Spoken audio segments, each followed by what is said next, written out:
সবাইকে স্বাগতম medical admission preparation 2024-25 এর আরো একটি নতুন ক্লাসে তোমাদের সাথে হাজির হয়েছি। আমি তোমাদের অমিত ভাইয়া, পড়াশোনা করতেছি ঢাকা মেডিকেল কলেজ তৃতীয় বর্ষে। আজকে আমরা পদার্থবিজ্ঞানের জন্য আরো দুইটা গুরুত্বপূর্ণ চ্যাপ্টার স্থিরতড়িৎ এবং চলতড়িৎ নিয়ে পড়াশোনা করব। তার আগে তোমরা যারা যুক্ত হয়েছো তারা আমাকে একটু জানিয়ে দাও যে আমাদের ভয়েস এবং ভিডিওটা ক্লিয়ার আছে কিনা, এবং তারই সাথে তোমরা একটু কষ্ট করে তোমাদের বন্ধুদেরকে মেনশন দিয়ে দিবা এবং তোমাদের পছন্দের যে গ্রুপগুলো আছে গ্রুপগুলোতে ভিডিওটা শেয়ার করে দিবা একটু। তো সবাই আমাকে একটু জানাও যে ভিডিও আর সাউন্ডটা ক্লিয়ার আছে কিনা, তাহলে আমরা ক্লাসটা শুরু করতে পারি।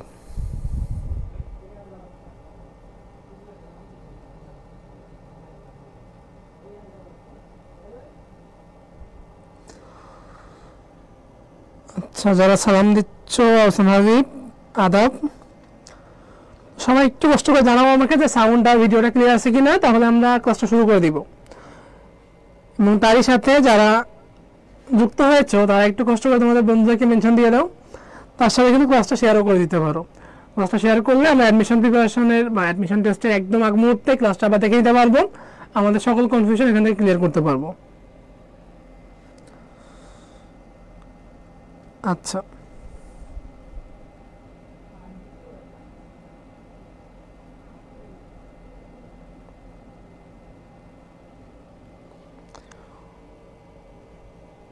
তো দেখতে সবকিছু ঠিক আছে। এখন তোমরা যারা আসছো তোমরা একটু তোমাদের বন্ধুদেরকে কষ্ট করে মেনশন দিয়ে দাও, আমরা সবাই মিলে একসাথে ক্লাসটা শুরু করবো।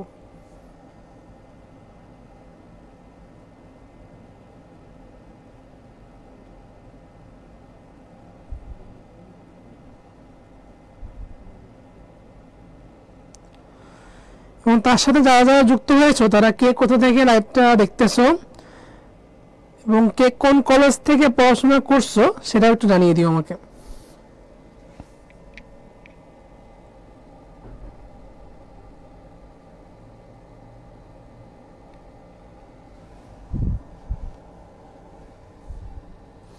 আচ্ছা, তো মোটামুটি আশা করতেছি সবকিছু ঠিকঠাক আছে। তো আমরা আস্তে আস্তে ক্লাস শুরু করতে যাচ্ছি। তোমরা তোমাদের যে কোনো প্রবলেম বা যে কোনো এনকোয়ারি, যেহেতু সামনে খুব শীঘ্রই আমাদের অ্যাডমিশন টেস্টটা হয়ে যাবে আর হয়তো হাতে 54 বা 55 দিন সময় আছে, এই সময় আমরা কি করব এগুলো নিয়ে যদি কোনো রকম কোনো এক কনফিউশনে থাকি সেগুলো কিন্তু আমরা কমেন্টে জানিয়ে দিতে পারি।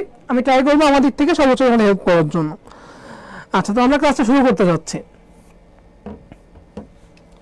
আজকে আমরা পড়বো মেডিকেল পদার্থবিজ্ঞান দ্বিতীয় পত্রে স্থিরতড়িৎ এবং চলতড়িৎ নিয়ে, যে দুইটা কিন্তু খুবই গুরুত্বপূর্ণ চ্যাপ্টার মেডিকেল ভর্তি পরীক্ষার জন্য। এখান থেকে প্রতি বছর তুমি একটা থেকে দুইটা কোশ্চেন, এমনকি তার থেকে বেশি কোশ্চেন পেয়ে থাকো। তো আমরা আর বেশি দেরি না করে ক্লাস শুরু করতেছি। তার সাথেই আমরা আজকে টপিক ওয়াইজ পড়াশোনা করবো, প্রতিটা টপিক ক্লিয়ার করব এবং টপিকগুলোর মধ্যে যে কোশ্চেনগুলো বিগত বছরে আসছে সেগুলো নিয়ে আলোচনা করবো। তার সাথে আর কি কি কোশ্চেন আসতে পারে সেটা নিয়েও কিন্তু আজকে আলোচনা করব। তো যারা এখনো ক্লাসে যুক্ত হয়নি তোমাদের ফ্রেন্ডরা তাদেরকে তোমরা মেনশন দিয়ে জানিয়ে দিতে পারো। শুরু করতেছি আমরা স্থিরতড়িৎ বা স্ট্যাটিক ইলেকট্রিসিটি। যখন এই স্থিরতড়িৎ বা স্ট্যাটিক ইলেকট্রিসিটি বলতে যাব, প্রথমে কার কথা মনে আসবে? প্রথমে কুলম্বের কথা মনে আসবে। অর্থাৎ স্থিরতড়িৎ বলতে কি হচ্ছে আমার এখানে? তড়িৎ মানে আমরা জানি চার্জের প্রবাহ, বা যেখানে চার্জ থাকবে এই চার্জের জন্য যে ক্রিয়াটা হবে, চার্জের সাথে চার্জের সম্পর্ক, এটাই হচ্ছে তড়িৎ। স্থিরতড়িৎ মানে যখন দুইটা চার্জ, একটা কিউ চার্জ আর একটা কিউ চার্জ, দুইটা চার্জ শূন্য মাধ্যমে আছে বা যে কোনো মাধ্যমে আছে, তাদের মধ্যে ক্রিয়াশীল যে বল, এই বলের সূত্রটা আবিষ্কার করছে কুলম্ব। যখন তারা ক্রিয়াশীল আছে, দুইটা কিউ ওয়ানের চার্জ, একটা হচ্ছে কিউ ওয়ান, একটা কিউ টু, তাহলে এদের মধ্যে ক্রিয়াশীল বল কত হবে?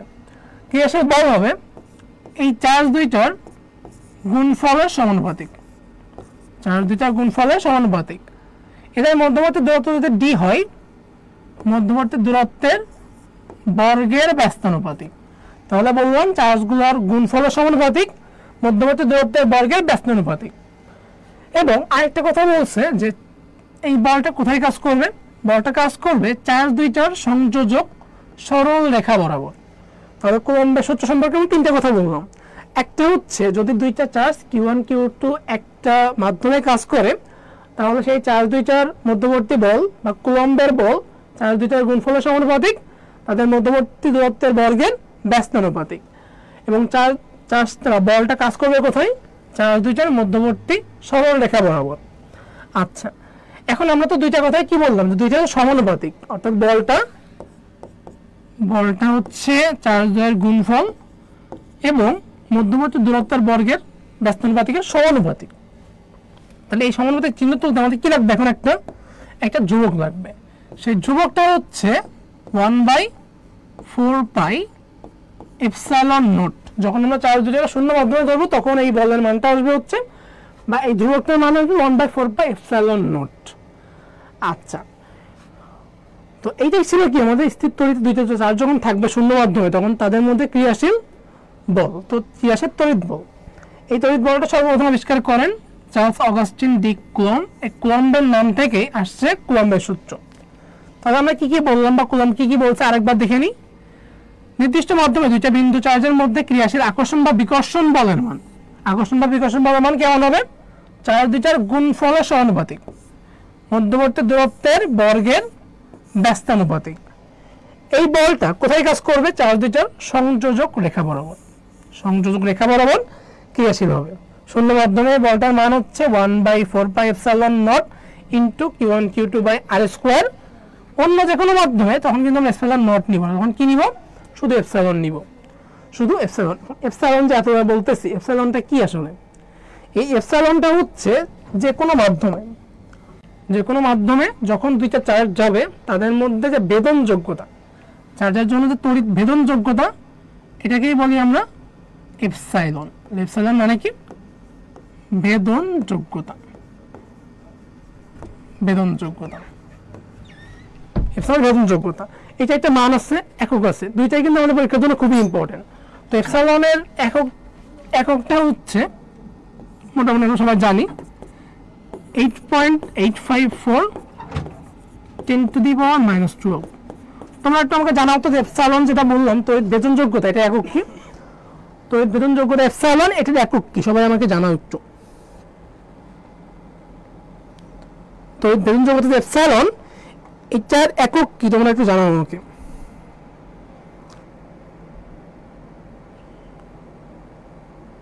তড়িৎ ভেদন যোগ্যতা এপসাইলন, এটার একক কি আমাকে একটু জানাও।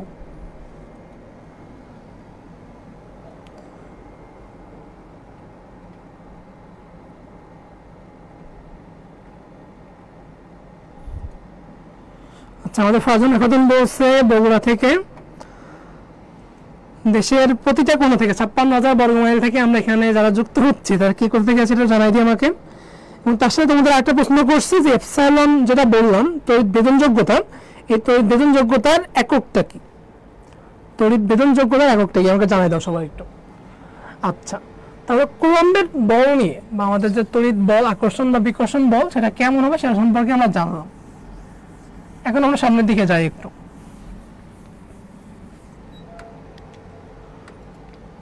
তো এখানে দেখতে পাচ্ছি আমাদের বিগত বছরে 2013-14 মেডিকেল অ্যাডমিশনে একটা কোশ্চেন আসছে, সেটা হচ্ছে কুলম্বের সূত্র অনুসারে কোনটি সঠিক নয়। তাহলে ডিরেক্ট কিন্তু আমার এখানে কুলম্বের সূত্রটাই তুলে দিছে যে কুলম্বের সূত্র অনুসারে কোনটা সঠিক নয়। প্রথমটা কি বলছে? গুণফলের সমানুপাতিক। আমরা কুলম্বের, তোমরা অ্যান্সার দিতে থাকো, তার মধ্যে আমরা আলোচনা করতেছি এটা নিয়ে।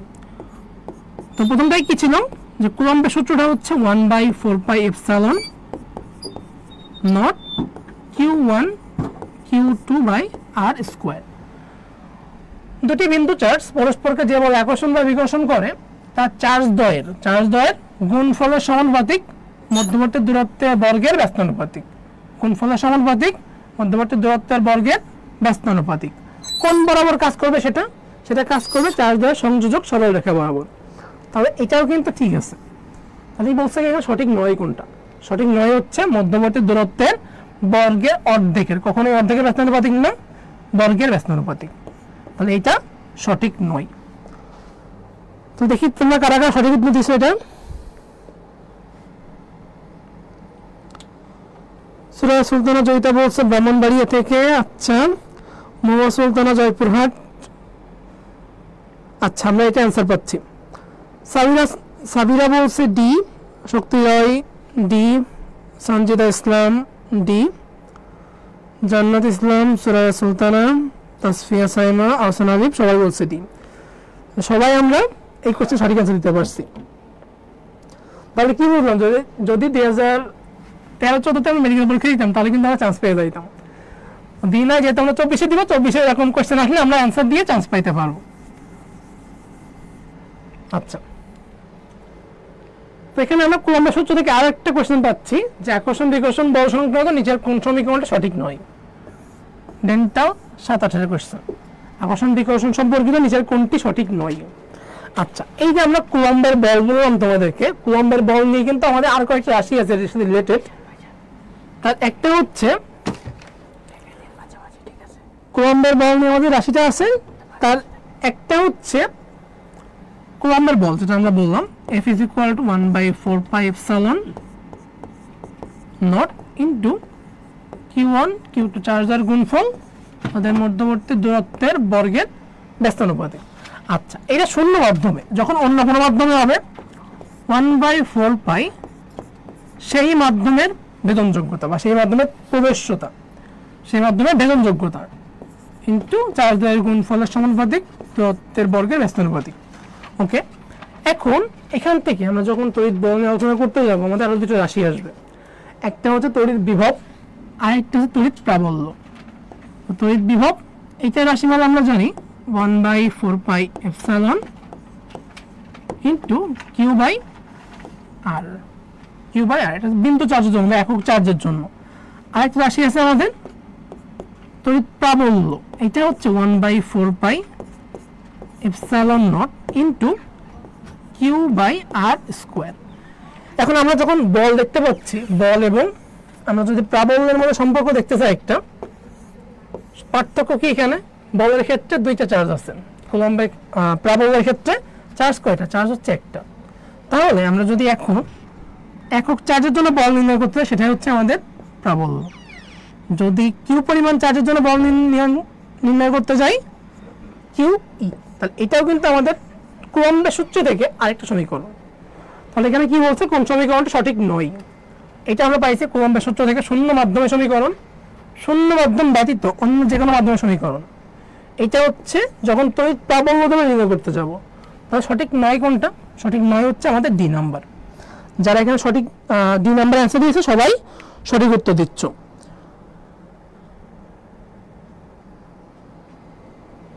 শক্তি ভাই বলছে একটা কোশ্চেন দিয়ে হবে না, এভাবে একটা একটা কোশ্চেন করতে করতে কিন্তু আমরা 100টা কোশ্চেনে যাব। আচ্ছা, তো 2 নম্বর সবাই আনসার দিচ্ছে, শক্তি রায়, সাবিরা ডি, শান্তিতা ইসলাম ডি, তাসফিয়া, সুরাইয়া সুলতানা, মহুয়া সুলতানা, আহসান হাবিব, আলিনা সিদ্দিক, জান্নাত ইসলাম। আচ্ছা, সবাই বলছে ডি। তবে কিন্তু আমরা কুলম্বের সূত্র থেকে কি কি আসতে পারে, কি কি কোশ্চেন আসতে পারে সবটুকু মোটামুটি দেখলাম। এভাবে আজকে যেগুলো টপিক আছে আমাদের টপিক ওয়াইজ কি কি কোশ্চেন আসতে পারে, কোন জায়গা থেকে কি কোশ্চেন হয় সবগুলো নিয়ে আলোচনা করব। আচ্ছা, এরপর নতুন একটা টার্ম আসছে আমাদের জন্য, তড়িৎ ক্ষেত্র। তড়িৎ ক্ষেত্র অর্থাৎ আমরা যে স্থির চার্জ বললাম, এই স্থির চার্জ আছে একটা, এই চার্জের জন্য তার যে প্রভাবটা যত দূর ব্যাপী বিস্তৃত, চারদিকে যে অঞ্চল ব্যাপী তার প্রভাবটা বিস্তৃত, সেটাকেই বলা হয় তড়িৎ ক্ষেত্র। ধরলাম এই অঞ্চল ব্যাপী এই চার্জটার জন্য তড়িৎ ক্ষেত্র বিরাজ করতেছে, অর্থাৎ যদি এই অঞ্চল ব্যাপী তার জন্য তড়িৎ ক্ষেত্র বিরাজ করে, এই অঞ্চলের মধ্যে আমি যদি একটা চার্জ নিয়ে যাই তাহলে কি করবে, সে কুলম্বের সূত্র অনুযায়ী তার উপর একটা বল প্রয়োগ করবে। তাহলে এই অঞ্চলটাকেই বলতেছি কি আমরা তড়িৎ ক্ষেত্র। কিসের জন্য, প্রতি একক চার্জের জন্য যে বল, এটাকে বলা হয় তড়িৎ ক্ষেত্র বা তড়িৎ ক্ষেত্র প্রাবল্য। তাহলে আমরা যেটা বললাম প্রাবল্য, সেটাই কিন্তু তড়িৎ ক্ষেত্র। আরেকটা হচ্ছে volt per metre, volt per metre. তাহলে তড়িৎ ক্ষেত্র কি বললাম, একটা চার্জিত বস্তু তার চারদিকে যে অঞ্চলব্যাপী তার প্রভাব বিস্তার করে সেটা হচ্ছে তড়িৎ ক্ষেত্র, তার একক নিউটন পার কুলম্ব বা ভোল্ট পার মিটার। এবং তড়িৎ ক্ষেত্র কি একটা দিক রাশি, তড়িৎ ক্ষেত্র দিক রাশি, কিন্তু তড়িৎ বিভব কি, তড়িৎ বিভব কি দিক রাশি না অদিক রাশি, এটা ভেক্টর নাকি স্কেলার? সবাই একটু বলো তো আমাকে, তড়িৎ বিভবটা ভেক্টর রাশি নাকি স্কেলার রাশি? তড়িৎ বিভবটা কি একটা ভেক্টর রাশি নাকি এটা স্কেলার রাশি? সবাই একটু বলো আমাকে, তড়িৎ বিভব এটা কি একটা ভেক্টর রাশি নাকি এটা স্কেলার রাশি? আমরা অলরেডি বললাম তড়িৎ প্রাবল্য কি, তড়িৎ প্রাবল্য একটা দিক রাশি। তড়িৎ বিভবটা কি, দিক রাশি নাকি অদিক রাশি, বা ভেক্টর নাকি স্কেলার? আচ্ছা, তড়িৎ ক্ষেত্র একটা ভেক্টর রাশি। তড়িৎ ক্ষেত্রের বিস্তৃতি চার্জের উপর নির্ভর করে। চার্জটা যত বেশি হবে তড়িৎ ক্ষেত্রের বিস্তার কিন্তু কি হবে, তত বেশি হবে। চার্জ বেশি হবে তড়িৎ ক্ষেত্র বা তড়িৎ ক্ষেত্র প্রাবল্য দুইটাই বেশি হবে। আচ্ছা, চলে আসলাম তড়িৎ বিভব। আমাদের কাছে কোশ্চেন ছিল তড়িৎ বিভবটা কি রাশি, একটা ভেক্টর রাশি নাকি স্কেলার রাশি?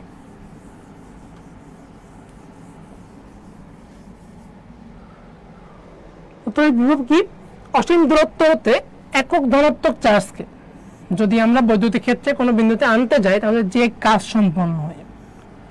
তাহলে তড়িৎ বিভব কি, তড়িৎ বিভব হচ্ছে এক প্রকার কাজ, কার জন্য, একক চার্জের জন্য। একক চার্জের জন্য যে কাজ সেটা হচ্ছে তড়িৎ বিভব। এবং তড়িৎ প্রাবল্য হচ্ছে, প্রাবল্য নামের মধ্যে কি আছে, প্রাবল্য নামের মধ্যে কি আছে, নামের মধ্যে বল আছে। তাহলে তড়িৎ প্রাবল্য কি, এক প্রকার বল। কার জন্য বল, একক চার্জের জন্য। এক কুলম্ব চার্জের জন্য যে বল সেটাকে বলি তড়িৎ প্রাবল্য, যে কাজ সম্পন্ন হয় সেটাকে বলা হয় তড়িৎ বিভব। আচ্ছা, তড়িৎ বিভব এটা হচ্ছে একটা স্কেলার রাশি, যেটা তোমাদেরকে কোশ্চেন করছিলাম। তড়িৎ বিভবের রাশিমালা কি, একক চার্জের জন্য যে কাজ সম্পন্ন হয় সেটাকে বলা হয় তড়িৎ বিভব। একটা বিন্দুর ক্ষেত্রে আমরা অলরেডি আলোচনা করছি একটু আগেই, তড়িৎ বিভবের রাশিমালা হচ্ছে 1/4πε by into Q by R, 1/4πε into Q by R. তড়িৎ প্রাবল্য এবং তড়িৎ বিভবের সম্পর্ক বিসমান কি, বিসমান হচ্ছে ইডি বা মাইনাস বিভবের পরিবর্তন বাই সরণের পরিবর্তন। তড়িৎ নির্ণয় করি তো আমরা তড়িৎ প্রাবল্যের সংজ্ঞাটা, সূত্রটা কি পড়ছিলাম, 1/4πε0 into Q by R square. এখানে দেখতে পাচ্ছি আমরা কিউ বাই আর আছে একক চার্জের জন্য, আর ওইখানে কি ছিল, ওখানে ছিল আমাদের কিউ বাই আর স্কোয়ার। আচ্ছা, সবাই বলছে তড়িৎ বিভব হচ্ছে একটা স্কেলার রাশি। সূচনা বলছে ভেক্টর রাশি, তড়িৎ বিভব কিন্তু ভেক্টর রাশি নয়, কারণ আমরা জানি কাজও কি, কাজ একটা স্কেলার রাশি। তাহলে একক কুলম্বের জন্য বা একক চার্জের জন্য যে কাজ হবে সেটাও কি, সেটাও একটা স্কেলার রাশি। বিভব হচ্ছে একটা স্কেলার রাশি। এবং তড়িৎ প্রাবল্য বিভবের সম্পর্ক কি, B is equal to ED, B is equal to ED। আচ্ছা, আমরা একটা কোশ্চেন পাইলাম, দুটি আহিত বস্তু পরস্পরের সাথে সংযুক্ত করলে আধান প্রবাহের দিক কোন দিকে হবে তা কিসের উপর নির্ভর করে? তাহলে আধান প্রবাহের দিক বা তড়িৎ প্রবাহের দিক এটা কিসের উপর নির্ভর করে? তড়িৎ বিভব আছে, তড়িৎ প্রাবল্য, আধানের পরিমাণ, তড়িৎ ক্ষেত্র। তড়িৎ বিভব, তড়িৎ প্রাবল্য, আধানের পরিমাণ আর তড়িৎ ক্ষেত্র।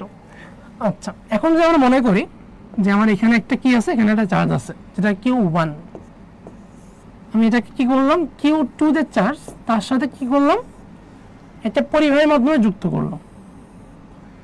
এখন আমার এখান থেকে তড়িৎ প্রবাহের দিকটা কিসের মাধ্যমে নিয়ন্ত্রিত হবে, তড়িৎ বিভব, তড়িৎ প্রাবল্য, আধানের পরিমাণ নাকি তড়িৎ ক্ষেত্র? আমরা কিন্তু যখন চলতড়িৎ পড়বো তখন কিন্তু দেখতে পাবো যে ওহমের সূত্রটা কেমন ছিল, যে কোনো জায়গায় তড়িৎ প্রবাহ নির্ভর করে ওই পরিবাহী দুই প্রান্তের বিভব পার্থক্যের সমানুপাতিক। যখন আমরা স্থির তড়িৎ পড়তেছি তখন চার্জের প্রবাহের দিক নির্ভর করে কিসের উপর, তড়িৎ বিভবের উপর। তো চার্জের প্রবাহের দিক কিসের উপর নির্ভরশীল, তড়িৎ বিভবের উপর। আসলে আমি বলছি 3-এর এ, শক্তির একটু ভুল করে ফেললাম, 3-এর কিন্তু আমার এ হবে তড়িৎ বিভব। তড়িৎ প্রাবল্য কি, তড়িৎ প্রাবল্য দিক রাশি ঠিক আছে, কিন্তু এরা চার্জের প্রবাহের দিকটা নির্দেশ করে না। এটা চার্জের জন্য যে বল হয়, যে বল, আকর্ষণ বা বিকর্ষণ বল, সেটাকে নির্দেশ করে, কিন্তু চার্জের প্রবাহের দিকটা নির্দেশ করবে না।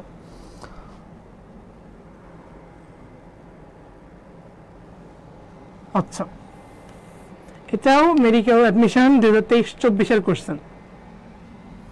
তড়িৎ বিভবের একক কি? তোমার জন্য আরেকটি ইজি কোশ্চেন, তড়িৎ বিভবের একক কোনটি, যেটা ডেন্টাল 21-22 কোশ্চেন। এখন আমরা কি বললাম, বিভবটা কি, একটা বিভবটা হচ্ছে কাজ। তো আমরা জানি কাজের একক কি, কাজের একক জুল। কিন্তু এখানে শুধু কি জুল বলতে পারবো? আমরা বললাম বিভব এক প্রকার কাজ, কার জন্য কাজ? প্রতি একক চার্জের জন্য যে কাজ সেটাকে বলা হয় বিভব। তাহলে বিভব সমান joule per coulomb. Joule per coulomb, শুধু জুল বলতে পারবো না, ফ্যারাডে হবে না, হেনরি হবে না, তাহলে এককটা কি? ভোল্ট। তড়িৎ বিভবের একক ভোল্ট বা জুল পার কুলম্ব। এই দুইটা হচ্ছে আমার তড়িৎ বিভবের একক, যেটা একটা স্কেলার রাশি। তাহলে তড়িৎ বিভবের একক কি? তড়িৎ বিভবের একক হচ্ছে ভোল্ট। যারা ভোল্ট অ্যান্সার দিচ্ছ বা 4-এর ডি অ্যান্সার দিচ্ছ সবাই কিন্তু রাইট অ্যান্সার দিচ্ছ। ওকে,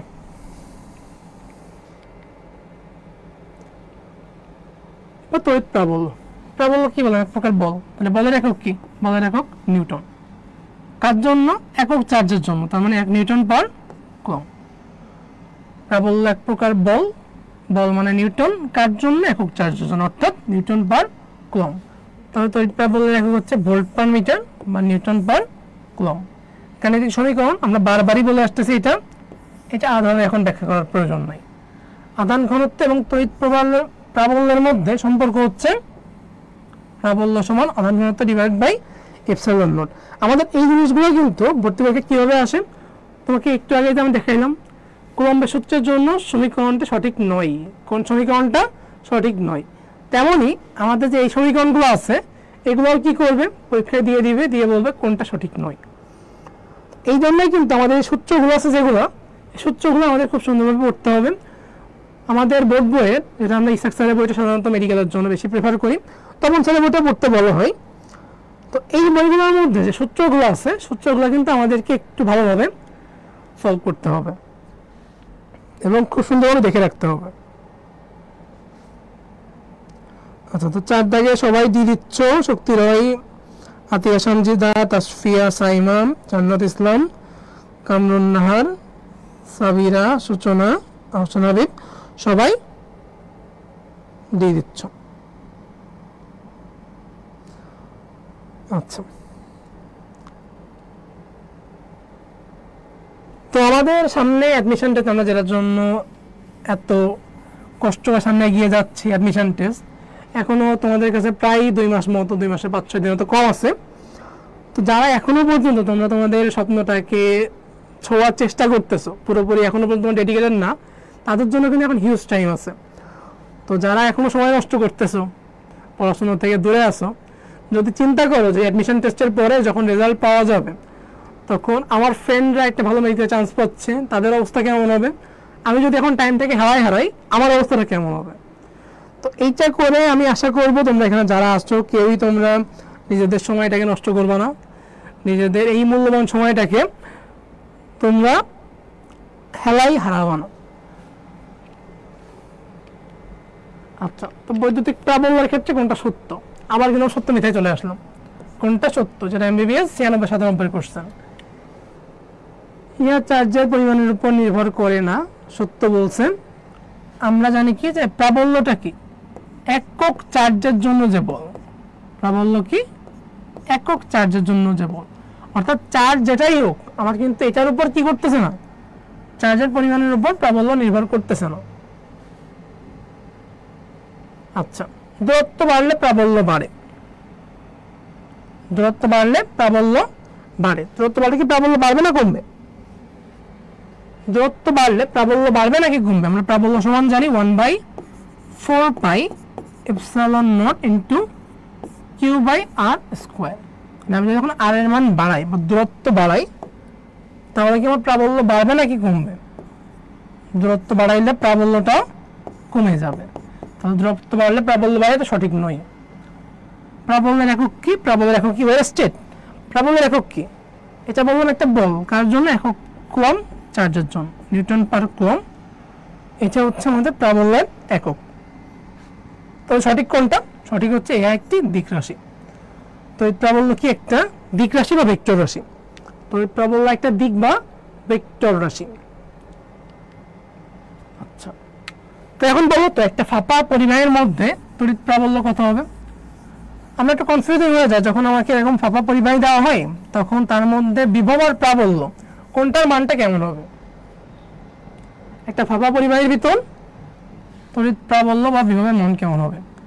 এইটা করতে গেলে তোমার এখান থেকে একটা কোশ্চেন চলে আসবে, সেটা হচ্ছে ফাঁপা যে পরিবাহীগুলো আমাদের যে কোনো তলের উপর পৃষ্ঠতলের উপর চার্জগুলো কেমনভাবে সাজানো থাকে, যে কোনো বস্তুর উপর চার্জ কেমনভাবে সাজানো থাকে। চার্জ অলওয়েজ থাকবে তার উত্তল তল বরাবর। যে কোনো পরিবাহীর জন্য চার্জ থাকবে তার কোন তল বরাবর? উত্তল তল বরাবর, অর্থাৎ পরিবাহী কি বাইরের দিকে। কখনো কিন্তু ফাঁপাগুলোর ক্ষেত্রে ভিতরের দিকে চার্জ থাকবে না, ভিতরে কোনো প্রকার চার্জ নাই, ভিতরে কোনো প্রকার চার্জ নাই। তাহলে ভিতরে যদি চার্জ না থাকে সে কি কোনো বল অনুভব করবে? চার্জ না কোনো বল অনুভব করবে না। তাহলে ভিতরে একটা ফাঁপা পরিবাহীর ভিতরে প্রাবল্যের মান কত হবে? প্রাবল্যের মান হবে 0। যদি আমাদের এখানে প্রশ্নটা এমনভাবে করা হইতো একটা ফাঁপা পরিবাহীর ভিতরে তড়িৎ বিভবের মান কত, বিভবের মান কিন্তু 0 হইতো না। কারণ পরিবাহীর জন্য আমরা বলতেছি যে যেটা বলটা ক্রিয়া হবে, যেটার মধ্যে চার্জ না থাকে, চার্জ না থাকলে তার কোনো বল ক্রিয়াশীল হবে না। কিন্তু বিভবটা কি ছিল? বিভবটা ছিল কাজ, কাজ কিন্তু 0 হতো না। ফাঁপা পরিবাহীর জন্য প্রাবল্যের মান 0, বিভব তার পৃষ্ঠে কি আছে? পৃষ্ঠে চার্জ আছে অনেক, এই পৃষ্ঠের চার্জের যে বিভব তার বিভবের সমান। তাহলে ফাঁপা পরিবাহীর জন্য প্রাবল্য ভিতরে 0, বিভব পৃষ্ঠের বিভবের সমান। আমরা কিন্তু এই দুটো নিয়ে কখনোই কনফিউজ হব না যে ফাঁপা পরিবাহীর ভিতরে প্রাবল্য কত আর বিভব কত। প্রাবল্য বললাম 0, বিভব পৃষ্ঠের বিভবের সমান হবে। আচ্ছা, এই পর্যন্ত কি কারো কোনো প্রবলেম আছে নাকি আমরা বুঝতে পারছি? এটাকে আমার জানাইতো আমাকে। তোমাদের অ্যান্সার তো দেখতেছি, অ্যান্সার সবাই দিতে পারতেছো। আমরা এই পর্যন্ত ক্লাসটা বুঝতে পারছি কিনা বা আমাদের কোনো কনফিউশন আছে কিনা এটা একটু কষ্ট করে আমাকে জানাই দাও।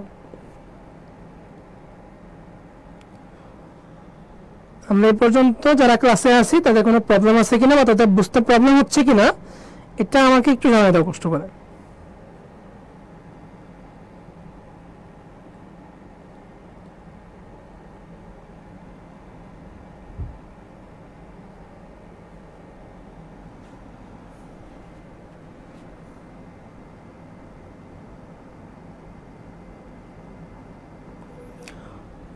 তোমরা যারা আছো সবাই বুঝতে পারছো কিনা এবং এই পর্যন্ত কোনো প্রবলেম আছে কিনা এটাকে আমাকে জানাই দাও একটু।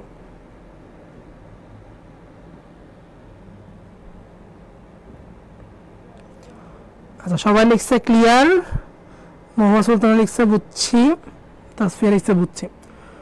আচ্ছা, সবাই বুঝলে আমরা সামনের দিকে আগাচ্ছি। আমাদের দুইটা জায়ান্ট চ্যাপ্টার, তার মধ্যে আমাদের যে প্রবলেমগুলো থাকে সেগুলো নিয়ে তোমাদের সামনে আজকে আলোচনা করব পুরোটাই। সবাই শেষ পর্যন্ত থাকবা। আচ্ছা, এখন হচ্ছে ধারক। ধারকটা আমার জন্য একটু কঠিন বলবো না, কিন্তু একটা আননোন জিনিসটা। ধারক নিয়ে আমরা খুব বেশি আলোচনা করি না। আমাদের ইন্টারমিডিয়েটের কথা বলতে গেলে এখানে ম্যাক্সিমাম আসে কি ধারকত্বের যে শক্তি আছে, শক্তি সমীকরণ জানলে হয়ে যায়। ধারকত্ব নিয়ে কিন্তু আমরা খুব বেশি পড়াশোনা করার চেষ্টা করি না। তো ধারকত্ব এটা কি ধারণ করবে? এটা হচ্ছে চার্জ ধারণ করবে। ধারকত্ব বা ধারক এটা চার্জ ধারণ করবে। ধারকের চার্জ ধারণের ক্ষমতাকে বলা হয় ধারকত্ব। তাহলে ধারকের চার্জ ধারণের ক্ষমতাকে কি বলা হয়? ধারকত্ব। ধারকত্ব বৃদ্ধি করার উপায় কি কি আছে? পৃষ্ঠের ক্ষেত্রফল যদি বাড়ানো হয়, পৃষ্ঠের ক্ষেত্রফল যদি বাড়ানো হয়। এখন মনে করো আমার কাছে ছোট্ট একটা ব্যাগ দেওয়া হলো, আমাকে ছোট্ট একটা ব্যাগ দেওয়া হলো 10টা বল নেওয়ার জন্য। সেই ব্যাগে 10টা বলই ধরে, আমি কি 10টা বলে বেশি নিতে পারবো? সেখানে নিতে পারবো না। কিন্তু আমি যদি এখন ওই ব্যাগটাকে একটু বড় ব্যাগ নিই, ব্যাগটাকে পরিবর্তন করে আমি যদি একটা বড় ব্যাগ নিই, তাহলে কি আমি এখানে 10টার বেশি বল ধরাইতে পারবো। তো তেমন আমরা কি বললাম, ধারক মানে হচ্ছে যে চার্জ ধারণ করে। তো যে চার্জ ধারণ করে আমি যদি তার পৃষ্ঠতলে ক্ষেত্রফলটা বাড়াই দিই, জায়গা বেড়ে যাচ্ছে, চার্জ ধারণের পরিমাণও কিন্তু বেড়ে যাবে। তো ধারকত্ব বাড়ানোর জন্য কি করবো? ধারকের পৃষ্ঠের ক্ষেত্রফল বাড়াই দিব। পাদ্বয়ের মধ্যবর্তী দূরত্ব কি করব? দূরত্ব কমাই দিব। মধ্যবর্তী দূরত্ব কমাই দিলে ধারকত্বের পরিমাণ বাড়বে। পাদ্বয়ের মধ্যে বেশি মানে ডাইইলেকট্রিক যুবক নিব, বেশি মানে ডাইইলেকট্রিক যুবক নিব। ডাইইলেকট্রিক নিয়ে একটু পরে আলোচনা করব। এখন আসলে তোমাদের কাছে কোশ্চেন যে শূন্য মাধ্যমে ধারকত্ব বেশি নাকি অন্য যে কোনো মাধ্যমে ধারকত্ব বেশি? শূন্য মাধ্যমে ধারকত্ব এবং অন্য যে কোনো মাধ্যমে ধারকত্ব কোনটা বেশি? তোমার কাছে কি মনে হয়? আমরা ধারকত্ব নিয়ে অনেকেই পড়াশোনা করছি, অনেকেই এখনো করি নাই, অনেকের পুরোপুরি ক্লিয়ার ধারণা নাই। ধারকত্ব শূন্য মাধ্যমে সবচেয়ে বেশি নাকি অন্য যে কোনো মাধ্যমে বেশি? আমাকে বলো তো একটু।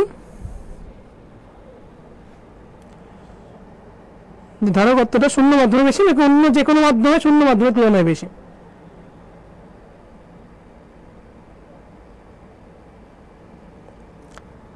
আচ্ছা,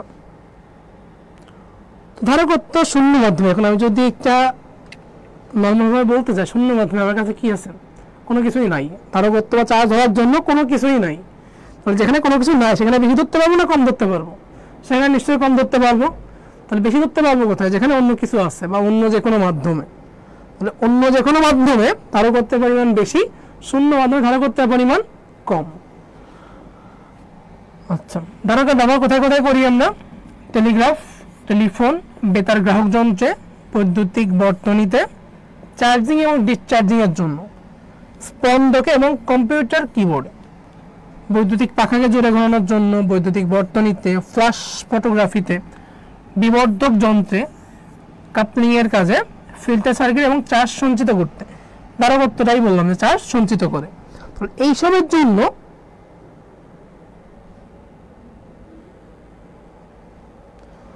সঞ্চিত ইসলাম বলছো এই বিষয়টা ক্লিয়ার নাই, কোন বিষয়টা নাই স্পেসিফিক বিষয়টার নাম লিখে দাও। আচ্ছা, তাহলে ধারকত্বের জন্য আমরা কি বললাম যে চার্জ সঞ্চিত করতে পারে। তাহলে যে চার্জ সঞ্চিত করবে সেটাকে কিন্তু বলা হয় ধারক। ধারকের অন্যতম কাজ কি?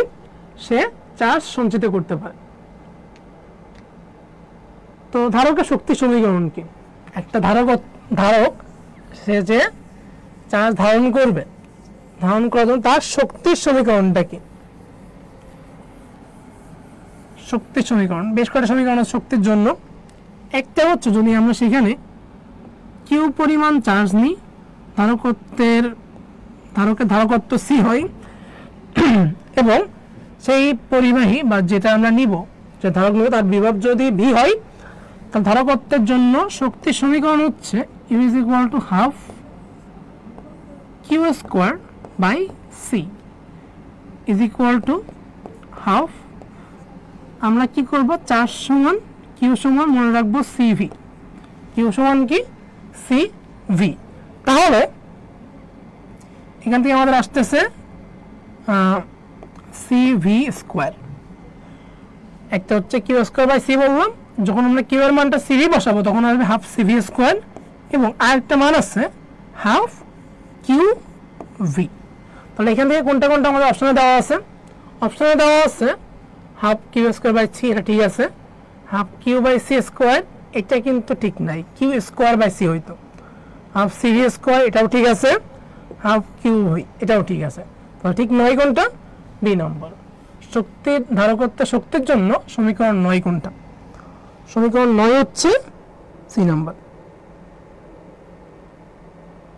আচ্ছা, কোন মাধ্যমে ধারকত্ব বেশি এটা বুঝো নাই। অন্য যে কোনো মাধ্যমে। শূন্য মাধ্যমে কি? শূন্য মাধ্যমে আমাদের কিছু নাই, আমরা ধরবোটা কোথায়? শূন্য মাধ্যমে ধরার জন্য কিছু নাই। তো এই জন্য অন্য যে কোনো মাধ্যমে কি থাকবে? মাধ্যমের কণাগুলো থাকবে, তার ডাইইলেকট্রিক ধ্রুবকের মান বেশি থাকবে, সেখানে আমরা চার্জ ধরতে পারবো বেশি। ডাইইলেকট্রিক বা পরাবৈদ্যুতিক ধ্রুবক যেখানে বেশি থাকবে সেখানে ধারণ ক্ষমতাটাও বেশি হবে, চার্জের বেদনযোগ্যতাটাও বেশি হবে। কারণ আলো শূন্য মাধ্যমে বেশি চলতে পারে, ফাঁকা জায়গায় বেশি চলতে পারে, অন্য যে কোনো কিছু কিন্তু মাধ্যমের সাপেক্ষে বেশি চলতে পারে। আচ্ছা, এটা আসছে মেডিকেল 12-13 এবং মেডিকেল 2-3 দুইবার রিপিট। তাহলে আমরা কিন্তু এখান থেকে দেখলাম যে মাত্র 10 বছরের ডিফারেন্সে কোশ্চেন রিপিট হয়ে গেল। তোমাদেরকে বারবার বলা হয় তোমরা যখন বিগত বছরের কোশ্চেনগুলো সলভ করবা, সেটা মেডিকেল ডেন্টালের হোক বা ভার্সিটির কিছু রিলেটেড কোশ্চেন আছে আমাদের এখানে সেটা হোক, অথবা আমরা বোর্ড কোশ্চেন বিগত বছর যদি আমরা অ্যানালাইসিস করি, বোর্ড কোশ্চেন অনেক বেশি আসে। আমরা কিন্তু এইগুলো সলভ করলে মোটামুটি আমাদের অনেকগুলো কমানো চলে আসে। তারপর তুমি যতটুকু এফোর্ট দিবা, যতটুকু বেশি পড়তে পারবা, তোমার নাম্বারটা তত বেশি আপগ্রেড হবে। নিচের কোনটি শক্তি সমীকরণ 9? Dental 12-13 question. আমরা কিন্তু এই কোশ্চেনটা একটু আগে সলভ করলাম। আর একটাই কোশ্চেন পরপর 10 বছরের মধ্যে, এবং 12-13তেই সেটা মেডিকেলেও আসছে, ডেন্টালেও আসছে। 12-13তে একটাই কোশ্চেন, সেটা মেডিকেলেও আসছে, ডেন্টালেও আসছে। যারা 7-এর বি বলছো সবাই সঠিক উত্তর দিচ্ছ, তোমরা 8-এর অ্যান্সারটাও আমরা 8 এর आंसरটা একই পাবো, যেহেতু একই কোশ্চেন বারবার রিপিট হয়েছে, আমরা 8 এর आंसरটা একই পাবো। এখন আসো অপরিবাহী পদার্থের জন্য পরাবৈদ্যুতিক ধ্রুবক কি। তো অপরিবাহী যে পদার্থগুলো আছে, পরিবাহী হলে তার মধ্যে চার্জ প্রবাহিত হতো, অপরিবাহী কিন্তু চার্জ প্রবাহের কোনো ঝামেলা নাই। তো সে কি করবে, সে চার্জ ধারণ করতে পারবে, তার ধারণ করার ক্ষমতাটাকেই বলা হয় পরাবৈদ্যুতিক ধ্রুবক। চার্জ ধারণ করার ক্ষমতাটাকেই বলা হয় পরাবৈদ্যুতিক ধ্রুবক। এই পরাবৈদ্যুতিক ধ্রুবকের মান অলওয়েজ কি হয়, অলওয়েজ অনেক থেকে বেশি হয়। যেমন আমি যদি লিখতে যাই, এটা 3টা সমীকরণ আছে আমাদের, এপসাইলন নট বাই ওটা লিখলাম, সেটা হচ্ছে এফ নট শূন্য মাধ্যমের তড়িৎ বল বাই যে কোনো মাধ্যমের তড়িৎ বল ইজ ইকুয়াল টু অন্য যে কোনো মাধ্যমের তড়িৎ ভেদনযোগ্যতা বাই শূন্য মাধ্যমের তড়িৎ ভেদনযোগ্যতা এবং যে কোনো মাধ্যমের ধারকত্ব শূন্য মাধ্যমের ধারকত্ব। তো আমরা মনে রাখবো পরবর্তী ধ্রুবকের মান অলওয়েজ কি হবে, অলওয়েজ অনেক থেকে বেশি হবে। তো আমরা জানি শূন্য মাধ্যমের বল সবচেয়ে বেশি, তাহলে শূন্য মাধ্যমের ক্ষেত্রে কি হবে, বলটা উপরে থাকবে, বলের ক্ষেত্রে শূন্য মাধ্যমের বল উপরে থাকবে। এবং অন্য যে কোনো মাধ্যমের ভেদনযোগ্যতা বেশি হলে পরাবৈদ্যুতিক ধ্রুবকটা বেশি এবং ধারকত্বটাও বেশি। তাহলে যে কোনো মাধ্যমের চার্জের ভেদনযোগ্যতা বেশি হলে কি হবে, তার ধারকত্বের পরিমাণও বেশি, এবং বলটা তড়িৎ বল বা চার্জের জন্য যে বল ক্রিয়াশীল হয় সেটা শূন্য মাধ্যমে সর্বোচ্চ হবে। তাহলে এগুলোকে কি বলতেছি আমরা, অপরিবাহী পদার্থের পরাবৈদ্যুতিক ধ্রুবক, বা আরেকটা নাম আছে এটার, সেটা হচ্ছে ডাই ইলেকট্রিক ধ্রুবক, পরাবৈদ্যুতিক ধ্রুবক বা ডাই ইলেকট্রিক ধ্রুবক, ডাই ইলেকট্রিক ধ্রুবক, পরাবৈদ্যুতিক বা ডাই ইলেকট্রিক ধ্রুবক। এখন এখান থেকে কিন্তু আমাদের কোশ্চেন আসে, আমাদের এই যে চার্টটা দেখতেছি আমরা, এটা দেখে এটা ভেরি ভেরি ইম্পর্টেন্ট, তোমাদের সামনে যদি বই থাকে দাগায় নাও, 100% মেডিকেল অ্যাডমিশন আসার মতো একটা জায়গা।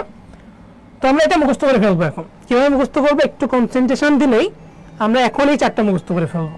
শূন্য স্থানে ধ্রুবকের মান কত, অলওয়েজ বললাম অনেক থেকে বেশি হবে, এখন অনেক থেকে বেশি হতো সুযোগ নাই এখানে, তবে কি হচ্ছে, শূন্য স্থানে পরবর্তী ধ্রুবকের মান 1, বায়ুতে 1.0005, পলিথিন, এই 3 থেকে আমরা মনে রাখবো 3, তাহলে 2.3, পলিথিনের মান 2.3 পরবর্তী ধ্রুবকের মান। মৌলভিজানো কাগজ বা অ্যাম্বার 2.7, ইবোনাইট এটা দিয়ে আমরা মনে রাখবো 8, তাহলে ইবোনাইটের পরবর্তী ধ্রুবক কত, 2.8, ইবোনাইট 8। কাঁচ দিয়ে মনে রাখবা, কাঁচ 5, তাহলে 5.1 বা 5.10, অভ্র 7, অভ্র কত, অভ্র 7, সোডিয়াম ক্লোরাইড 8, পলিস্টারিন 2.6, বাকিগুলো কিন্তু মনে থাকতেছে। এখন আসো আমাদের ঝামেলা যেটা বেশি হয় সেটা হচ্ছে পানি নিয়ে। পানির ডাইইলেকট্রিক ধ্রুবকের মান কত, পানির ডাইইলেকট্রিক ধ্রুবকের মান কত, পানির ডাইইলেকট্রিক ধ্রুবকের মান কত,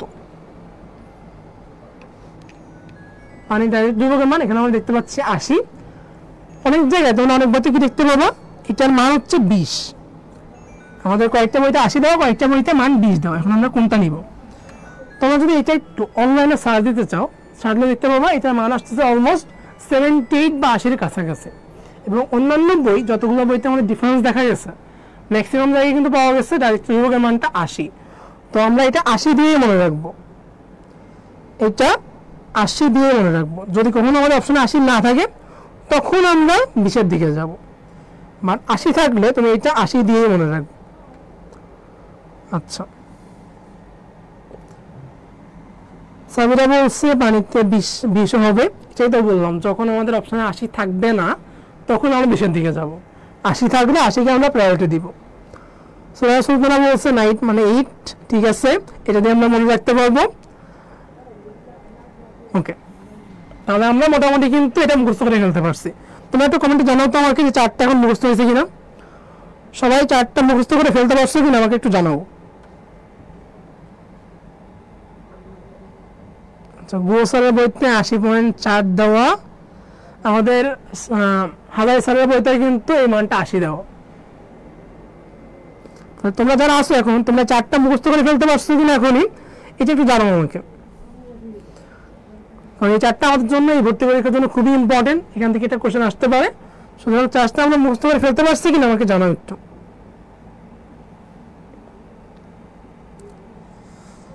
আচ্ছা, সঞ্জিদা ইসলাম বলছে ক্লিয়ার, মোহাম্মদ বলছে বুঝতে পারছি।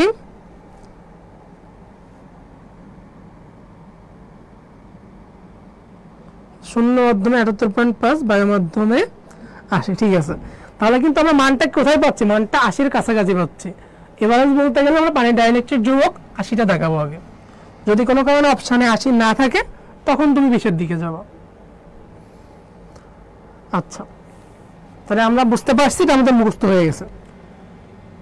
নিম্নের কোনটি কাচের ডাইইলেকট্রিক ধ্রুবকের মান? তাহলে আমরা মুখস্থ করে ফেলছি চার্জ যখন, এখন এটা বলতে পারবো যে কোনটা এখানে কাচের ডাইইলেকট্রিক ধ্রুবকের মান। নিচের কোনটা কাচের ডাইইলেকট্রিক ধ্রুবকের মান? 1 কি ছিল? 1 ছিল হচ্ছে শূন্য মাধ্যমে, 1 শূন্য মাধ্যমে। আমরা 3.3টা বক্সে পাই নাই, দরকার নাই এটা। 7 ছিল কিসের জন্য? 7 ছিল অভ্রের জন্য, 7 ছিল অভ্রের জন্য। 1 হচ্ছে শূন্য মাধ্যম, 3.3 পাই নাই, 7 অভ্র। কাজ কাজ আমরা কিভাবে মনে রাখতে বলছিলাম? কাজ 5, কাজ কি দিয়ে মনে রাখতে বলছি? কাজ 5। তাহলে অ্যান্সার কোনটা হবে এখানে?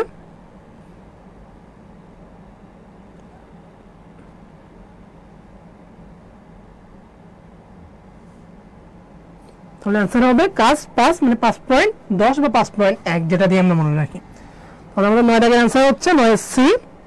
যারা 9C বলছো সবাই একদম সঠিক উত্তর দিচ্ছ। আচ্ছা, তো আমরা মোটামুটি স্থির তড়িৎ থেকে আমাদের যে টপিকগুলো কোশ্চেন আসে সেটা নিয়ে আমরা পড়াশোনা করে ফেললাম। মোটামুটি আমাদের যেগুলো টপিক আছে বা যেখান থেকে কোশ্চেন আসে সবগুলোই মোটামুটি ক্লিয়ার করা হয়ে গেছে। তাহলে এখন আমাকে একটু বলো যে এই আমাদের স্থির তড়িৎ থেকে আমাদের আর কোনো টপিকে কোনো প্রবলেম আছে কিনা, বা আমরা এটা পুরোপুরি ভালোভাবে শেষ করতে পারছি কিনা। তাহলে আমরা চলতড়িৎ বা কারেন্ট ইলেকট্রিসিটি শুরু করব।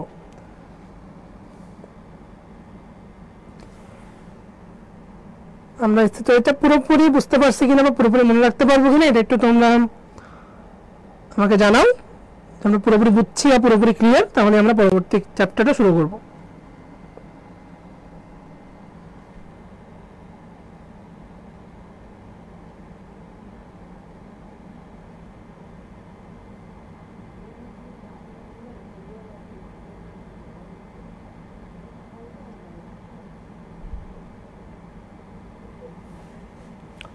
আচ্ছা, আর কোনটা যদি না বুঝি আমরা আগের টপিকগুলো একটু দেখে নিব একবার।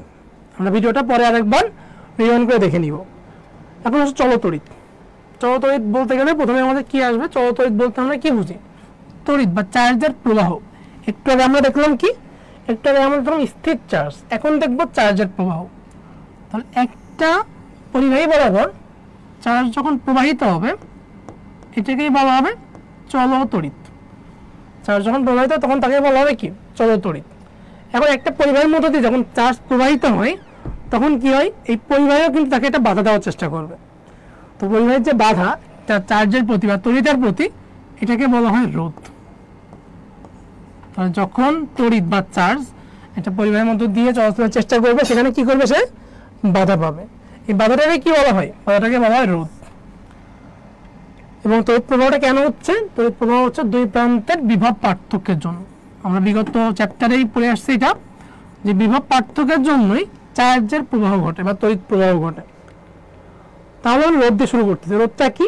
পরিবাহীর যে ধর্মের জন্য, রোধটার সাথে ধর্ম যার জন্য এর মধ্য দিয়ে তড়িৎ প্রবাহ বাধাপ্রাপ্ত হয়।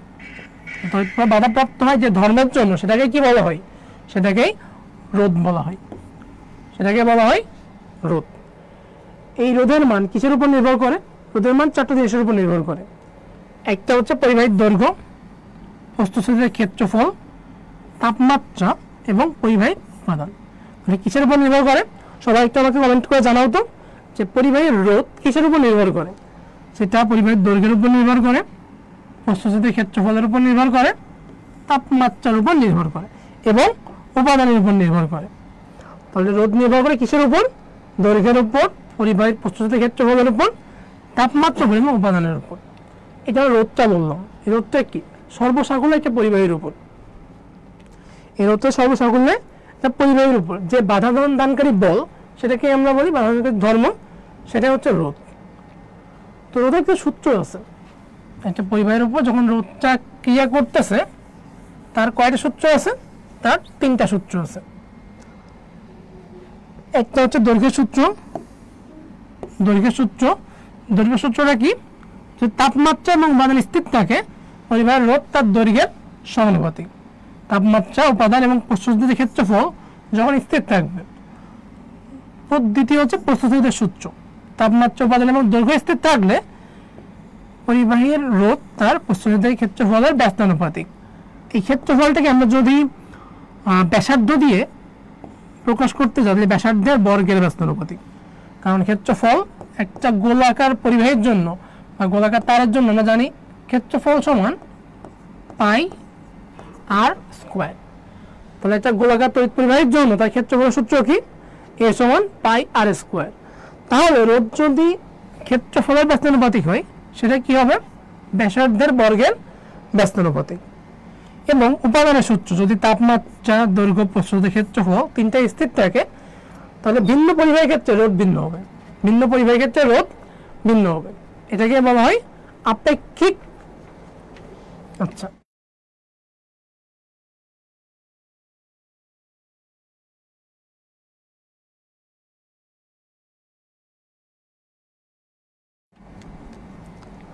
আমাদের উপাদানের জন্য যে কোনো পরিবাহীতে একই উপাদান হইলে 2টা পরিবাহী একই উপাদানে তাদের রোধ কিন্তু সমান। যখনই আমরা ভিন্ন উপাদানে নিব তখন তাদের রোধটাও ভিন্ন হবে। তাহলে 3টে সূত্র পাইলাম, একটা হচ্ছে দৈর্ঘ্যের সূত্র, প্রস্থচ্ছেদের ক্ষেত্রফলের সূত্র, উপাদানের সূত্র। তাহলে রোধ দৈর্ঘ্যের সমানুপাতিক, প্রস্থচ্ছেদের ক্ষেত্রফলের ব্যস্তানুপাতিক। আমরা একসাথে করলে কি পাচ্ছি, একসাথে করলে আর সমানুপাতিক L/A। চিহ্ন তুলতে গেলে কি লাগবে, একটা ধ্রুবক লাগবে, সেই ধ্রুবকটা হচ্ছে রো বা আপেক্ষিক রোধ। এই আপেক্ষিক রোধ কাকে বলে, যখন আমরা কোনো পরিবাহীর দৈর্ঘ্যকে 1 করে দিব বা 1 একক করে দিব, প্রস্থচ্ছেদের ক্ষেত্রফলকেও 1 একক করে দিব, তখন ওই পরিবাহীর যে রোধ সেটাকেই বলা হয় আপেক্ষিক রোধ। সেটাকে কি বলা হয়, আপেক্ষিক রোধ। আপেক্ষিক রোধ সমান আর A/L। রোধের একক জানি আমরা ওহম, এ এর একক হচ্ছে মিটার স্কোয়ার, এল এর একক মিটার। তাহলে আপেক্ষিক রোধের একক কি পাচ্ছি, ওহম মিটার। আপেক্ষিক রোধের একক কি পাচ্ছি, আপেক্ষিক রোধের একক ওহম মিটার। আচ্ছা, এখন তাহলে আমরা যেটা পড়লাম সেখান থেকে একটা আনসার দিই। প্রস্থচ্ছেদের ক্ষেত্রফল দ্বিগুণ করা হলে রোধের পরিমাণ কত হবে, প্রস্থচ্ছেদের ক্ষেত্রফল দ্বিগুণ করা হলে রোধের পরিমাণ কত হবে।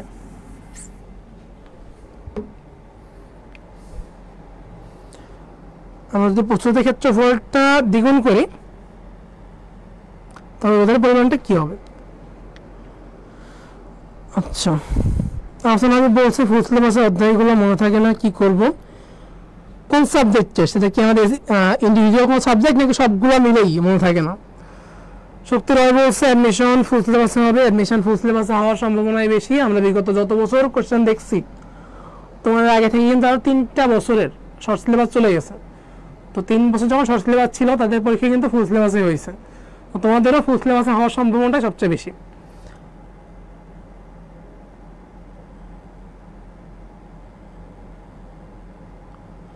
আচ্ছা, হাসান হাবিব বলছে ফিজিক্সের ফুল সিলেবাসের চ্যাপ্টারগুলো মনে থাকে না। এই মনে রাখার জন্য কি করতে হবে, আমাকে বারবার প্র্যাকটিস করতে হবে। বারবার প্র্যাকটিস করার জন্য তোমরা জয়কলির মেধি পদার্থ বইটা ইউজ করতে পারো। এই জয়কলির মেধি পদার্থ বইটা কিন্তু তোমাদের সকল অধ্যায়ের যে গুরুত্বপূর্ণ এমসিকিউগুলো আছে বিভিন্ন পরীক্ষায় সেগুলো নিয়ে একটা কালেকশন দেওয়া আছে, এবং তার সাথে তোমাদের বিভিন্ন ট্রিক্স বা সবগুলো তথ্য এক জায়গায় করে সুন্দরভাবে গুছিয়ে দেওয়া আছে। যারা মনে রাখতে পারো তারা এটা দেখতে পারো, যদি তোমার কাছে থাকে তাহলে আরো ভালো। ওইখান থেকে কি করবা, তুমি বিভিন্ন সালের এমসিকিউগুলো, বিগত বছরের এমসিকিউ, ভার্সিটি বা বোর্ডের এমসিকিউ এগুলো সলভ করবা। যত বেশি তুমি এমসিকিউ সলভ করো, যত বেশি প্র্যাকটিস করবা, practice makes a man perfect. তুমি কিন্তু আস্তে আস্তে পুরো পারফেক্ট হয়ে যাবে, এবং তোমার সামনে যে কোয়েশ্চেনই আসুন না কেন সেটা তোমার বুক করার সম্ভাবনা অনেক কমে যাবে। অন্যান্য অধ্যায় সে শর্ট সিলেবাস হোক বা ফুল সিলেবাস হোক সবটাই মনে রাখতে পারবো আমরা।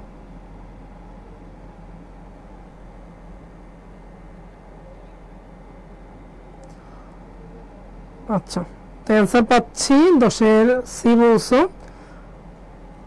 রোধ দ্বিগুণ প্রস্তুতের ক্ষেত্রফল দ্বিগুণ করা হলে আমরা জানি রোধ সমান সমানুপাতিক প্রস্তুতের ক্ষেত্রফল 1/, প্রস্তুতের ক্ষেত্রফল রোধ প্রস্তুতের ক্ষেত্রফলের ব্যস্তানুপাতিক, রোধ প্রস্তুতের ক্ষেত্রফলের ব্যস্তানুপাতিক। তাহলে এটা যদি আমরা দ্বিগুণ করি তাহলে রোধ কি হবে? রোধ অর্ধেক হয়ে যাবে, রোধ অর্ধেক। তার মানে যারা অর্ধেক অ্যান্সার দিচ্ছ সবাই একদম সঠিক অ্যান্সার দিচ্ছ। আচ্ছা, আমরা নেক্সট টপিকে যাই। নিচের কোনটির উপর রোধ নির্ভর করে না? আমরা কিন্তু রোধের নির্ভরশীলতা পড়লাম 4টা বিষয়ের উপর। রোধের নির্ভরশীলতা কয়টা বিষয়ের উপর? 4টা বিষয়ের উপর। কি কি বিষয়? রোধ একটা পরিবাহীর দৈর্ঘ্যের উপর নির্ভর করবে, পরিবাহীর দৈর্ঘ্য। তার প্রস্থচ্ছেদের ক্ষেত্রফল, প্রস্থচ্ছেদের ক্ষেত্রফলের উপর নির্ভর করবে। তার উপাদানের উপর নির্ভর করবে, যে পরিবাহী দিয়ে আমরা তড়িৎ প্রবাহ করব সেই পরিবাহীতে যে উপাদানের, সেই উপাদানের উপর নির্ভর করবে। এবং সর্বশেষ কি? তাপমাত্রার উপর নির্ভর করবে। তাহলে এখানে আমাদের কোনটা আছে কোনটা নাই? উপাদান আছে, উপাদানের উপর নির্ভর করে।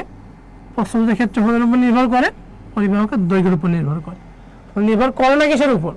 তড়িৎ প্রবাহের উপর। একটা পরিবাহীর রোধ নির্ভর করে না কিসের উপর? তড়িৎ প্রবাহের উপর। তড়িৎ প্রবাহের উপর বা তড়িৎ প্রবাহ কিসের উপর নির্ভর করে? বিভব পার্থক্যের উপর। তার সাথে কিন্তু রোধের কোনো সম্পর্ক নাই।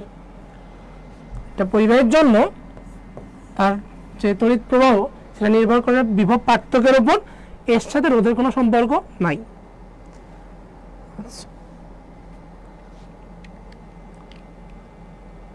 এখন সেই পরিবাহীর জন্য আমরা বললাম তাপটা কি? তাপটা হচ্ছে বাধাদানকারী বল, বাধাদানকারী ধর্ম। এখন আমি রাস্তা দিয়ে হাঁটতেছি, হাঁটতে হাঁটতে যখন কেউ আমাকে সামনে এসে দাঁড়ায় পড়বে, সামনে থেকে বাধা দিবে, তখনই কি হয়ে যাবে? আমাদের তখনই মাথা গরম হয়ে যায়। এখন আমি যে বললাম যে আমি মানুষ, আমার একটা ধর্ম আছে যে মাথা গরম হয়ে যায় কেউ বাধা দিলে আমাকে। চার্জের কি কোনো মান সম্মান নাই? তার কি প্রেস্টিজ নাই? চার্জের কি আছে? চার্জেরও প্রেস্টিজ আছে। যখন সে দেখবে একটা পরিবারের মধ্যে যাওয়ার সময় সে বাধা পাচ্ছে, রোদ তাকে বাধা দিচ্ছে, তারও কি হয়ে যাবে? তারও মাথা গরম হয়ে যাবে। মানে পরিবাহী যা বললাম মাথা গরম হয়ে যাবে, মাথা গরম হওয়ার জন্য কি হবে? এখানে তাপ তৈরি হবে। সেই তাপটা 3টে সূত্র দেওয়া আছে আমাদের। 3টে সূত্রের জন্য ডিরেক্ট তাপের সূত্রটাই মনে রাখতে পারি, যে তাপ সমানুপাতিক I² আর টি। তাহলে প্রথমে কি আছে? আই আছে, তড়িৎ প্রবাহ আছে। তাপের প্রথম সূত্রটাই কি? তড়িৎ প্রবাহ মাত্রার সূত্র, বিদ্যুৎ প্রবাহ মাত্রার সূত্র। তাহলে জোড় তাপীয় ক্রিয়ার প্রথম সূত্রটাই কি? বিদ্যুৎ প্রবাহ মাত্রার সূত্র। দ্বিতীয় সূত্রটা কিসের? দ্বিতীয় সূত্র হচ্ছে রোধের সূত্র। তৃতীয় হচ্ছে রোধের সূত্র এবং তৃতীয়টা হচ্ছে সময়ের সূত্র, I² আর টি। আমরা একটা জিনিস খেয়াল করছি বাসা বাড়িতে সবাই মোটামুটি, যখন আমরা মোবাইলে চার্জ দিই, মোবাইলে যদি অল্প সময় চার্জ দিই চার্জারটা অল্প গরম হয়। যখন চার্জারটাকে অনেক বেশি সময় চার্জ দিব মোবাইলে, তখন কিন্তু সেটা অনেক বেশি সময় ধরে অনেক বেশি গরম হবে। তাহলে এটাই আমরা ব্যাখ্যা করতে পারি কি দিয়ে? জুলের তাপীয় ক্রিয়া সূত্র দিয়ে বা এই সূত্রটা দিয়ে। তো 3টে সূত্র আছে এখানে। প্রথমটা হচ্ছে বিদ্যুৎ প্রবাহ মাত্রা সূত্র, রোধের সূত্র, সময়ের সূত্র। আচ্ছা, আরেকটা কোশ্চেন পাইলাম আমরা, বিদ্যুৎ শক্তির বাণিজ্যিক একক কোনটি?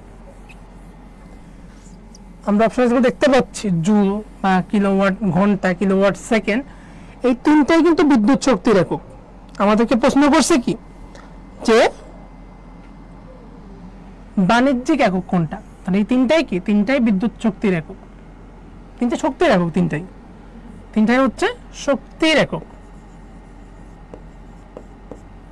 এবং অ্যাম্পিয়ার এটা হচ্ছে তড়িৎ প্রবাহের একক। অ্যাম্পিয়ার কিসের একক? অ্যাম্পিয়ার তড়িৎ প্রবাহের একক। জুল বা কিলোওয়াট ঘন্টা, কিলোওয়াট সেকেন্ড, 3টাই কিসের একক? শক্তির একক। এখন আমাদের প্রশ্ন হচ্ছে বাণিজ্যিক একক কোনটা? জুল হচ্ছে শক্তির এসআই একক বা আন্তর্জাতিক একক। কিলোওয়াট ঘন্টা, কিলোওয়াট সেকেন্ড, কিলোওয়াট সেকেন্ডটা শক্তির একক। কিলোওয়াট ঘন্টা হচ্ছে শক্তির বাণিজ্যিক একক, বিদ্যুৎ শক্তির বাণিজ্যিক একক। এই কিলোওয়াট ঘন্টা বা এটাকে আমরা কি বলি, 1 কিলোওয়াট ঘন্টাকে বলা হয় 1 BOT ইউনিট, বোট অপটেট বা বাণিজ্যিক ইউনিট, অথবা সংক্ষেপে আমরা কি বলি এটাকে ইউনিট বলি। আমরা বাসা বাড়িতে যে বিদ্যুৎ বিল পাই না, বিদ্যুৎ বিলে কি লেখা থাকে, তোমার বাসা বাড়িতে এখন আজকে বা এই মাসে 210 ইউনিট বিদ্যুৎ বিল হয়েছে, 210 ইউনিট বা 220 ইউনিট। তো এগুলোই কি, এগুলো হচ্ছে ইউনিট বা বোর্ড অফ ট্রেড ইউনিট, অথবা এটাকেই বলা হয় কিলোওয়াট ঘন্টা। তাহলে বাণিজ্যিক একক বা বিদ্যুৎ শক্তি বিক্রি করা হয় কোন এককে, কিলোওয়াট ঘন্টা এককে। কিলোওয়াট ঘন্টার সাথে জুলের সম্পর্ক কি, এই কোশ্চেনটাই আমাদের MBBS 21-22 আসছে, MBBS 2-3 আসছে, এবং এর আগের বছর, তো এই যে নার্সিং ভর্তি পরীক্ষা হয়ে গেল, এর আগের বছর নার্সিং ভর্তি পরীক্ষা কিন্তু এই কোশ্চেনটা আসছে। তো একটাই কোশ্চেন বারবার ঘুরে ফিরে বিভিন্ন সময় ভর্তি পরীক্ষা চলে আসে। তোমরা অ্যান্সার দিতে থাকো, তার সাথে আমরা আলোচনা করি যে 1 কিলোওয়াট ঘন্টা, আমরা জানি কি বিদ্যুৎ শক্তির একক হচ্ছে জুল, 1 ওয়াট ঘন্টা, ওয়াট সেকেন্ড, এটা সমান হচ্ছে 1 জুল। 1 ওয়াট সেকেন্ড সমান 1 জুল। আমি যখন অনেক কিলোওয়াট করব, 1 ওয়াট সেকেন্ড এটা সমান হচ্ছে 1 জুল। যখনই আমরা এখানে কি করব, এখানে কিলোওয়াট করব, 1 কিলোওয়াট সেকেন্ড সমান কি হবে, 1000 কিলো মানে কি 1000, 1000 জুল। 1 কিলোওয়াট সেকেন্ড মানে 1000 জুল। যখন আমরা এখানে কিলোওয়াট সেকেন্ডের জায়গায় কিলোওয়াট ঘন্টা করব, 1 ঘন্টা সমান 3400 সেকেন্ড, তাহলে 1000 গুণ 3400 জুল, কত আসছে 3.6 10⁶ জুল। বিগত বছর যেটা বললাম আমাদের রিসেন্ট নার্সিং এর প্রশ্ন আসছে এখান থেকে, তো সেখানে মানটা কেমন দেওয়া ছিল, মানটা দেওয়া ছিল হচ্ছে 34 10⁵ জুল। মানে আমাদের কিন্তু পরীক্ষা যখন আমরা কোশ্চেনটা পাবো, অপশনগুলো খুব সুন্দরভাবে দেখতে হবে, একদম ইজি একটা কোশ্চেন, কিন্তু অপশন যদি আমরা না দেখি 34 আর 3.6 এর মধ্যে ঘুরে ফেলবো, আবেগে কিন্তু 10⁵ এর জায়গায় 10⁶ দিয়ে চলে আসবো। তো এটা অ্যান্সার কি, এটা অ্যান্সার হচ্ছে 3.6 × 10⁶ জুল। যদি 36 থাকতো তাহলে 10⁵ জুল হইতো, 36 তাহলে কত হইতো, 10⁵ জুল হইতো। আচ্ছা, আমরা তড়িৎ প্রবাহের জন্য বিভিন্ন যন্ত্র পড়ছি, মিটার ব্রিজ, পোটেনশিওমিটার বা মিটার ব্রিজ, পোটেনশিওমিটার, তারপর পোস্ট অফিস বক্স, এই সবগুলো কোনটির ভিত্তিতে কাজ করে, সবগুলো কোনটার ভিত্তিতে কাজ করে, অ্যাম্পিয়ারের সূত্র, কারশফের সূত্র, হুইটস্টোন ব্রিজ নীতি, ফার্মারের নীতি, সবগুলো কোনটার ভিত্তিতে কাজ করে।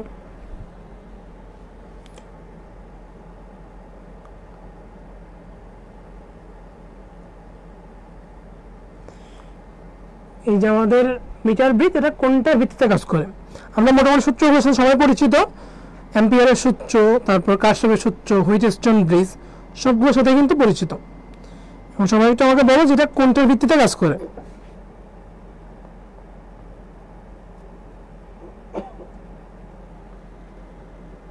আচ্ছা, এখন আমাদের কনফিউশন যেটা বেশি হয় এখান থেকে, কনফিউশনটা কি, হুইটস্টোন ব্রিজ নীতি এবং কারশফের সূত্র, দুইটা প্রায় একই রকম জিনিস নির্দেশ করে, হুইটস্টোন ব্রিজ আর কারশফের সূত্র।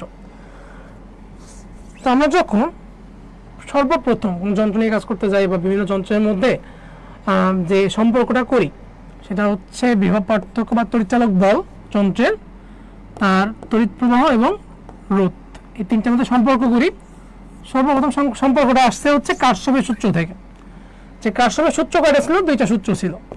এই কারশফের দুইটা সূত্র থেকেই পরবর্তীতে আমরা হুইটস্টোন ব্রিজ নামে একটা বর্তনী পাইছি, হুইটস্টোন ব্রিজ নামে একটা বর্তনী পাইছি। এই বর্তনীর নীতিতেই কিন্তু আমাদের যে তিনটা যন্ত্র বললাম, মিটার ব্রিজ, পোটেনশিওমিটার বা পোস্ট অফিস বক্স, এই তিনটাই তৈরি করা হয়েছে।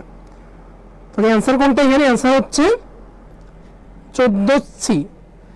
আহসান হাবিব বলছে C, Mohammad Sultana C, Sanjida Islam Wheatstone bridge, Suraiya Sultana Wheatstone bridge, Mushfiqur Rahim আচ্ছা সবাই সি বলছো, সবাই একদম রাইট অ্যান্সার দিচ্ছ। এখানে কনফিউজ হওয়া যাবে না যে কার্শফের সূত্র নাকি হুইটস্টোন ব্রিজ। তোমাকে যখন বলবে হুইটস্টোন ব্রিজ কার ভিত্তিতে প্রতিষ্ঠিত, তখন হবে কার্শফের সূত্র। কিন্তু যদি আমাদেরকে বলা হয় বিভিন্ন যন্ত্রগুলো কার ভিত্তিতে প্রতিষ্ঠিত, সেগুলো হবে হচ্ছে হুইটস্টোন ব্রিজ নীতির ভিত্তিতে। আচ্ছা, নিচের কোন যন্ত্রের সাহায্যে বিভব পার্থক্য এবং তড়িৎ শক্তি নির্ণয় করা যায়? MBBS 21-22 একটা সহজ কোশ্চেন। তো গ্যালভানোমিটারের সাহায্যে আমরা কি নির্ণয় করি? গ্যালভানোমিটারের সাহায্যে বিদ্যুতের অস্তিত্ব আছে কিনা এটা নির্ণয় করা হয়। বিদ্যুতের অস্তিত্ব, বিদ্যুতের অস্তিত্ব আছে কিনা এটা নির্ণয় করা হয়। পোটেনশিওমিটারের সাহায্যে তড়িৎ প্রবাহ নির্ণয় করা হয়। অ্যামিটারের সাহায্যে তড়িৎ প্রবাহ। ওহম মিটারের সাহায্যে রোধ মাপা হয়। ওহম মিটারের সাহায্যে রোধ মাপা হয় এবং পোটেনশিওমিটার দিয়ে আমরা এটা যন্ত্রের বিভব পার্থক্য এবং তড়িৎ চলা শক্তি নির্ণয় করতে পারি। তাহলে অ্যান্সার কোনটা? অ্যান্সার পনেরোতে সবাই বলছো বি। বি মানে পোটেনশিওমিটার। আলোচনা বি, বি আতিয়া সঞ্জিতা বি, শক্তি রয় বি, কামরুন নাহার বি, সুরায়া সুলতানা চৈতা বলছে বি, তসফিয়া সাইমা বি, মহুয়া সুলতানা বলছে বি, সুরায়া সুলতানা বলছে পোটেনশিওমিটার। সবাই পোটেনশিওমিটার বলছে, সবাই একদম সঠিক উত্তর দিচ্ছে এখান থেকে। আচ্ছা, তো কোন যন্ত্রের সাহায্যে আপেক্ষিক রোধ নির্ণয় করা হয়? আমরা বিভিন্ন যন্ত্র পাইলাম। ক্যালোরিমিটার, ক্যালোরি কিসের একক? ক্যালোরি হচ্ছে তাপের একক। তাহলে ক্যালোরিমিটার দিয়ে কি নির্ণয় করব? ক্যালোরিমিটার দিয়ে তাপ পরিমাপ করতে পারবো। গ্যালভানোমিটার দিয়ে বললাম বিদ্যুতের অস্তিত্ব। পোটেনশিওমিটার দিয়ে বিদ্যুতের বিভব বা তড়িৎচালক শক্তি বা তড়িৎচালক বল যেটাই বলি আমরা সেটাই নির্ণয় করতে পারি। এবং মিটার ব্রিজ দিয়ে কি নির্ণয় করা হয়? মিটার ব্রিজ দিয়ে আপেক্ষিক রোধ নির্ণয় করা যায়। মিটার ব্রিজ দিয়ে কি নির্ণয় করা যায়? মিটার ব্রিজ দিয়ে আপেক্ষিক রোধটা নির্ণয় করা যায়। মিটার ব্রিজ দিয়ে আপেক্ষিক রোধ নির্ণয় করা যায়। তোমরা এটা অ্যান্সার দিয়ে ফেলো। এটা হচ্ছে আমাদের আজকের লাস্ট কোশ্চেন ছিল। আমরা 2টা অধ্যায় পড়লাম বিগত 1 ঘন্টা ধরে। তোমাদের কাছ থেকে অনেক অ্যান্সার পাইলাম, অনেক কিছু আলোচনা করলাম, অনেকের অনেক প্রবলেম আছে সেগুলো নিয়েও দেখলাম।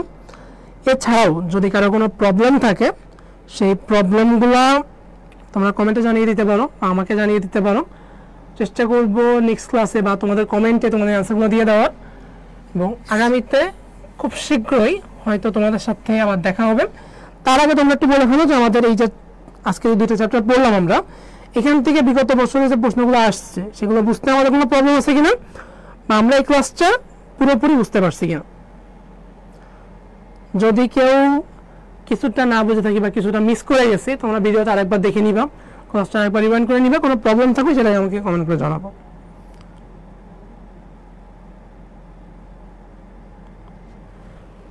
সকলকে ধন্যবাদ। তার সাথে তোমরা যদি তোমাদের কোনো প্রবলেম থাকে আমাকে জানাও।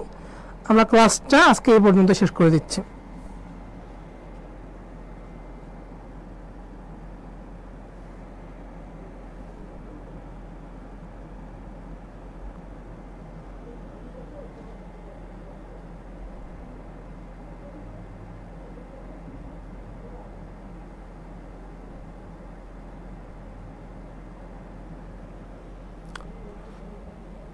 তাহলে সবাই ভালো থাকো, সবাই পড়াশোনা করতে থাকো। খুব দ্রুত তোমাদের অ্যাডমিশন টেস্ট, দ্রুত বলতে এখনো 50-56 দিন সময় আছে, সেই সময়টাকে যথার্থভাবে কাজে লাগাও। তোমাদের সাথে খুব শীঘ্রই বিজয়ের পরেই দেখা হচ্ছে। সবাইকে ধন্যবাদ।